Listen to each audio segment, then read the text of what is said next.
Hello everyone, welcome back to our YouTube channel Set Academy. आज हम लोग पढ़ेंगे सिंधु घाटी सभ्यता के बारे में एक संक्षिप्त विवरण दें अथवा सिंधु घाटी सभ्यता के प्रमुख विशेषताओं का वर्णन करें। उत्तर, सिंधु घाटी सभ्यता का तात्पर्य सिंधु घाटी हमारे देश की एक नदी का नाम है। हिमालय पर्वत से निकलकर सिंधु प्रदेश से होते हुए ये अरब सागर में गिरती है।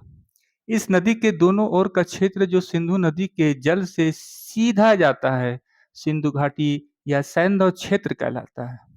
इस क्षेत्र में जिस सभ्यता का उद्भव एवं विकास हुआ, वह सिंधु घाटी की सभ्यता या सैंधव सभ्यता कहलाई। हड़प्पा और मोहनजोदड़ो इस सभ्यता के प्रमुख नगर थे। अतः कुछ विद्वान अतः कुछ विद्वान इस सभ्यता को हड़प्पा मोहनजोदड़ो की सभ्यता भी कहते हैं। संसार इस सभ्यता से 1922-23 में परिचित हुई और इसका श्रेय स्वर्गीय राखालदास बनर्जी और सर जॉन मार्शल को दिया जाता सकता है। इस सभ्यता का समय 3250 ईसा पूर्व माना जाता है। सिंधु, पंजाब, काठियावाड़, पश्चिम उत्तर सीमा प्रदेश आदि क्षेत्रों में इस सभ्यता का विभक्त हुआ। सिंधु सभ्यता के निर्माता, इस संबंध में मुख्य तौर पर दो विचारक हैं। एक के अनुसार ये सभ्यता भारत भूमि की ही उपस्थिति अर्थात भारतीय ही इस सभ्यता के निर्माता थे। दूसरे विचार के अनुसार ये सभ्यता विदेशी थी। जो विद्वान सिंधु घाटी की सभ्यता को भारतीय मानते हैं, उनके विचार इसके निर्माता भारतीय आर्य थे। मैकडोनाल्ड जैसे विद्वान ऐसे मानते हैं कि इस सभ्यता का उद्गम स्थल बेबीलोनिया था और वहीं से ये भारत में आई।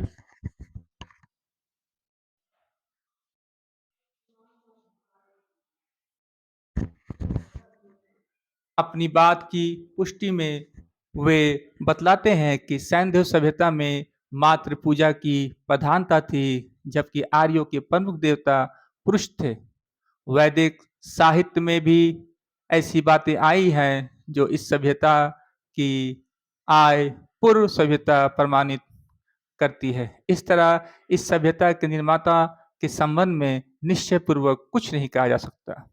सिंधु सभ्यता की विशेषताएं, इस सभ्यता की अपनी कई विशेषताएं थी जो इसे अन्य सभ्यताओं से पृथक करती हैं। यह एक सुमनता नगरीय सभ्यता थी और अन्य प्राचीन सभ्यताओं के केंद्र से इसका संबंध बना हुआ था। इसकी मुख्य विशेषताएं निम्नलिखित है। कांस्यकालीन सभ्यता, सिंधु घाटी की सभ्यता कांस्यकालीन थी। हड़प्पा और मोहनजोदड़ो की खुदाई से जो भी सामग्रियां प्राप्त हुई, उन्हें लोहे का सर्वथा अभाव है। हथियार आदि जो भी मिले वे चमकीले पत्थर, तांबे या कांसे के बने हैं। इससे यह स्पष्ट है कि सैन्य सभ्यता धातु युग के प्रारंभ में ही फली फूली। नगरीय सभ्यता, यह सभ्यता नगरीय थी। इस सभ्यता में नगर निर्माण की कला उन्नति के शिखर पर पहुंच चुकी थी और नगरों का निर्माण इस ढंग से हुआ था कि नगरीय सुखपूर्वक अपना जीवन व्यतीत कर सकता था। उस काल की नगर योजना एवं निजी तथा सार्वजनिक भवनों की बनावट से ये स्पष्ट हो जाता है कि भवन निर्माण काफी उन्नति कर चुकी थी।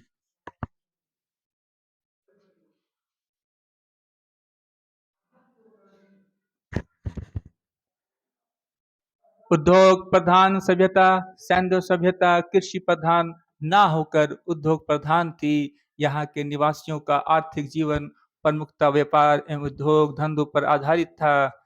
वे जल तथा स्थल दोनों मार्गों से व्यापार करते थे। बाहर के कई देशों सुमेर, बेबीलोन, मिस्र आदि के साथ उनका व्यापारिक संबंध था।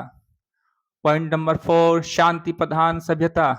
हड़प्पा और मोहनजोदड़ो में जो खुदाई हुई है उसमें कवच, शिरस्त्राना, ढाल, तलवार आदि के स्थान पर अधिकतर माला, भाला, कुल्हाड़ी, धनुष, वाण आदि ही मिले हैं, जो सामरिक प्रवृत्ति के घोतक ना होकर आखिटीय जीवन की ओर संकेत करते हैं।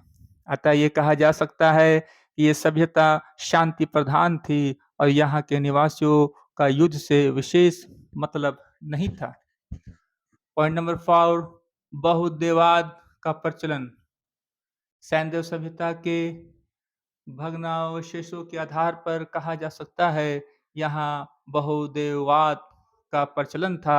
सैन्य सभ्यता के समय लोग विविध प्राकृतिक शक्तियों की पूजा किया करते थे। खुदाई में अनेक स्त्री मूर्तियां मिली है।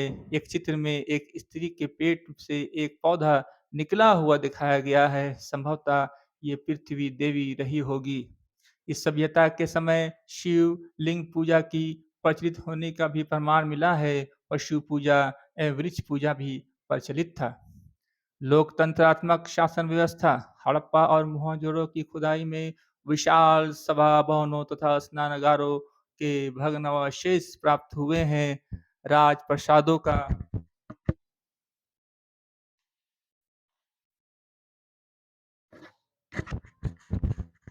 कोई अवशेष नहीं मिला। इसमें विद्वान इस निष्कर्ष पर पहुंचते हैं कि लोकतंत्रात्मक शासन व्यवस्था की नींव पड़ चुकी थी और शासन सत्ता दो प्रधान केंद्रों में विभक्त थी। उत्तरी क्षेत्र का शासन हड़प्पा और दक्षिणी क्षेत्र का शासन मोहनजोदड़ो से संचालित होता था। लेखन कला का ज्ञान। हड़प्पा और मोहनजोदड़ो की खुदाई में कुछ मोहरें मिली हैं। अभी तक उन पर अंकित लिपि पढ़ी नहीं जा सकी है। फिर भी इतना तो निसंदेह कहा जा सकता है कि सैन्य सभ्यता के निवासियों को लेखन कला का ज्ञान था। सैन्य सभ्यता भारतीय सभ्यता का उस उत्कृष्ट काल था। इसकी बहुत सारी विशेषताएं एवं परंपराएं आज तक हमारे जीवन में कायम है। अगर ये वीडियो आपको अच्छा लगा है तो लाइक करें, शेयर करें और अगर चैनल में पहली बार हैं तो सब्सक्राइब भी करें।